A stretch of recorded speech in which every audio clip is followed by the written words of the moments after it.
Welcome to Autogefühl. I'm AJ and this is the all-new Mercedes GLC Coupe. Let's start talking about the front design. This is the AMG line, so you get slightly more athletic lower bumper design, as well as this really nice TriStar logo. You also have a two-dimensional logo, but I think in this case it looks pretty good. What do you think? I also do like the digital lights that you get here. Has some really nice features, including some animations that it can play. The GLC Coupe is 4.76 meters long. And that's actually a little bit longer than the previous generation and longer still than the current generation's standard GLC SUV. Up until probably the B-pillar, it's very similar again between the two brothers, but what you will notice right away is of course the sloping roofline. It does taper in this very elegant, smooth coupe roofline, and I think it really does add that extra elegance. Of course, it does detract from the interior space. You get a slightly longer wheelbase in this generation, so that does help the legroom in the rear seats, and we'll see how that really translates. You get air suspension as an option, as well as rear axle steering. Take a look at the rear. I do like this subtle spoiler, it's not too pronounced.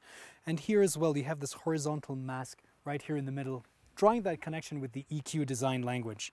Further down, this being the AMG line, you do get a diffuser, but fake exhaust tips as well. All right, let's take a seat inside. Getting into the front is pretty easy because again, the sloping roofline is for the back passengers, not for me. So plenty of space. I'm about 5'8", so plenty of headroom as well. You get different seat options. So for example, you get full leather. You also get one with the microfiber in the middle, but you can also get a fully artificial Artico leatherette seat option as well in different colors. Personally, I would like a slightly lighter color in the seats and in the roofline, just to make it feel a little bit brighter on the inside. You can also get a panoramic sunroof as an option, and I personally would recommend you get that. But the rest of the interior is again very similar to the standard GLC. You get a nice wood insert right here. You can feel the texture, it's really lovely.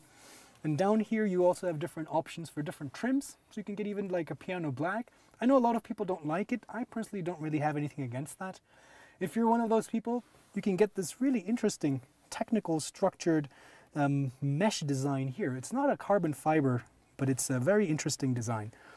And of course we get the Squircle air vents, which being a Mercedes also has now interior or ambient lighting on the inside. Looks really cool at night.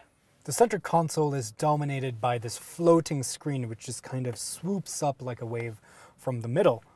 Really easy to access important settings because you have, for example, the climate control always static down here. It's the best of this kind of a situation when you don't have physical buttons, that at least they're big and they're easy and they never change. So I like that. And again, this is an SUV, so there is actually some off-road capability. And this is showcased here in the off-road view, where you get a bunch of things like the tilt-o-meter, tire pressure, steering angle. And because this is the air suspension, you can see that when you're actually raising the suspension, you can see how the actual suspensions here, the travel changes. So pretty interesting to see all of this in action. And of course, being the plug-in hybrid, you also have some specific views to help you manage and understand the statistics from your current driving. So for example, I've been driving for about 122 kilometers today, and I'm getting a 2.8 liters for 100 kilometers, which is really good.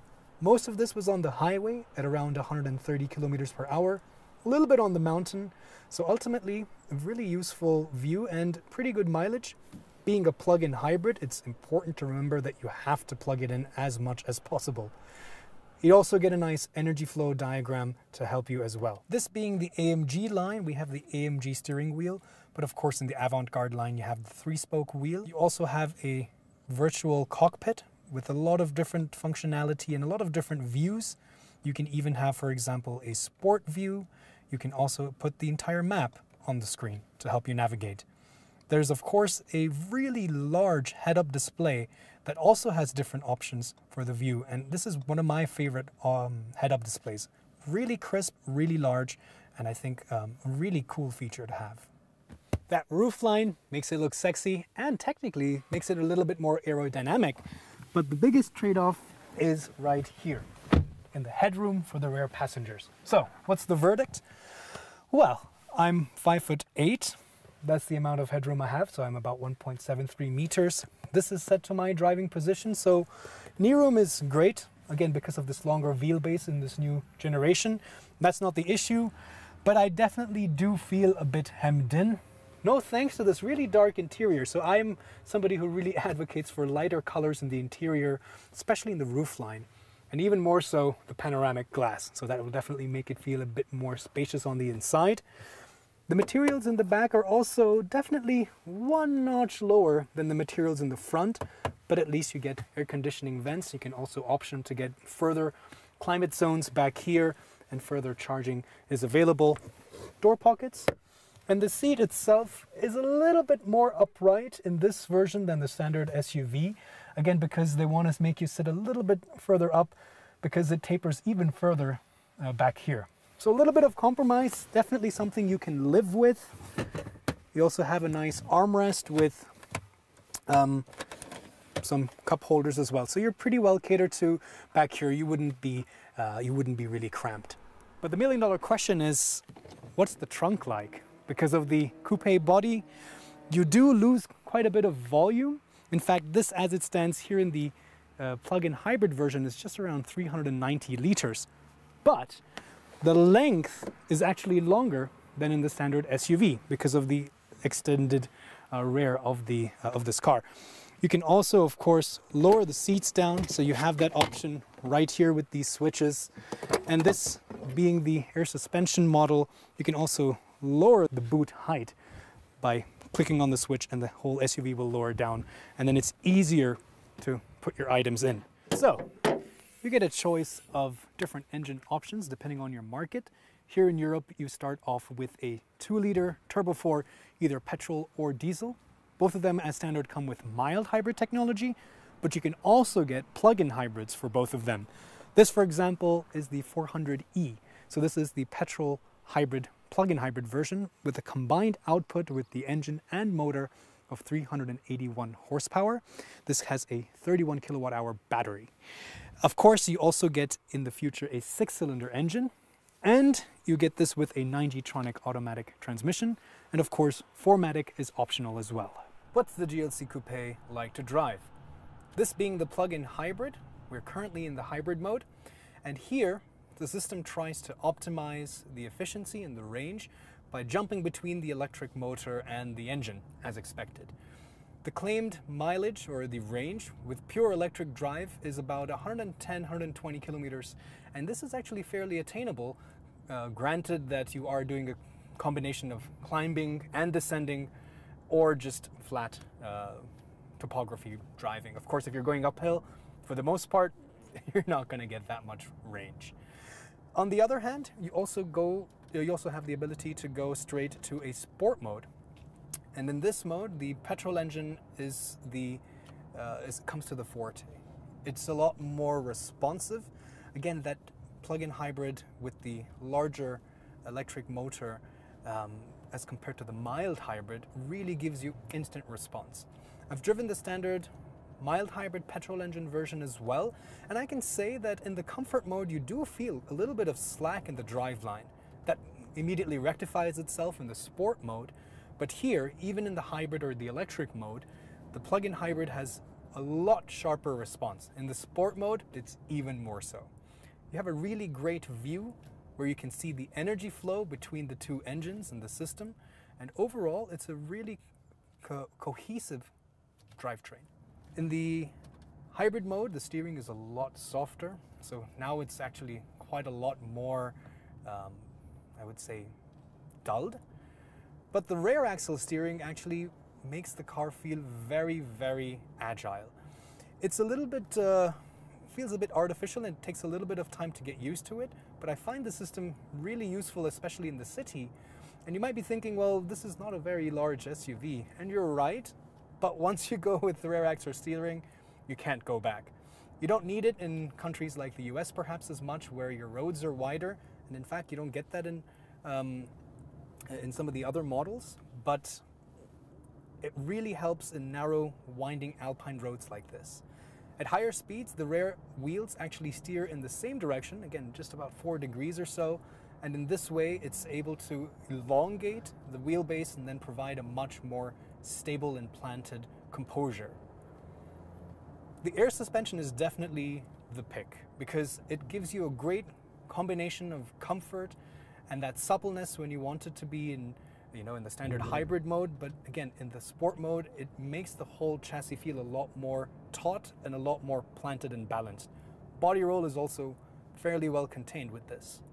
You of course get sport suspension, and that's a little bit on the stiffer side, so therefore the air suspension is something that if you can afford, you can go for a great combination of both of them. The dimensions of the GLC are also very manageable, so it's not necessarily the smallest SUV out there in the Mercedes SUV lineup, but it's also not the biggest.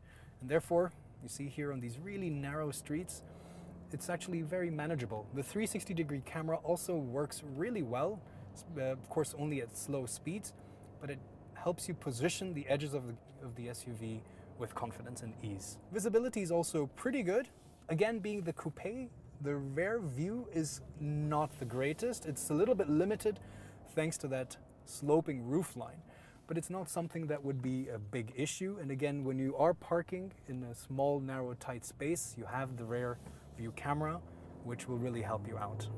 The sound of the engine is nothing to really write home about, being a Turbo 4, although in the sport mode, they do help pump that sound in to the cabin to help you feel connected to the engine, but it's not the most sonorous and it's not the most exciting. But definitely in this drivetrain, you will not be left wanting for more power. Out on the highway, the GLC Coupe is actually very refined. They've put a lot more attention into making this SUV a lot more quieter, and it does show. So the wind noise is definitely almost all but eliminated. You do hear a bit of the tire noise and the road noise creeping in, but it's again definitely on the quieter side, really great. The highlight for me, of course, is now to be able to test the assistance systems. So it's really amazing how far these assistance systems have come, and this gets the latest generation of the same. You control that with the stock, or rather the one of the arms, the spokes on the steering wheel. And it's a very easy way to manipulate. Yes, they're haptic buttons, but they have nice ridges and indentations, and there are individual sections of the button to do the different functions. So to set it, I just press it here, and then it has traffic sign recognition, lane keeping assist, adaptive cruise control, and it also has a lot of these predictive and proactive measures. So if you're coming to a roundabout on the country road, it will preemptively slow you down. Even small details, like if you're in a traffic jam, it will bring you to the edge of the lane to give that channel for the emergency vehicle. So small little details, which to me at least, really signal how far this autonomous technology has come. It's also very comfortable. The seats also hold me in place really well. A little bit more upper back support would have been nicer. So if you're going to get a chance to test this car on a long drive, make sure you see how it feels for your upper back. There are different seat options, so you can decide which one is the right one for you. And again, depending on your driving style, the mileage can vary greatly. Depending on how often you can charge the battery, the mileage will vary greatly. Just on the highways, you can expect around 2 liters for 100 kilometers. Again, if you're able to have a full charged battery, you can expect a good range of around 100 to 110 kilometers. And if you drive a little bit sporty, I'm seeing numbers around 4 or even 5. So it really depends. And I think it's a respectable number nevertheless. I don't think you're making any real sacrifices getting the GLC Coupe. But if you're interested in checking out what the benefit is with the standard SUV body style, make sure you check out our video of the standard GLC. And what about competitors like the X3 or the Q5? We've got you covered there as well. Check the links in the description below. Subscribe if you're new here, and like this video if you had a good time.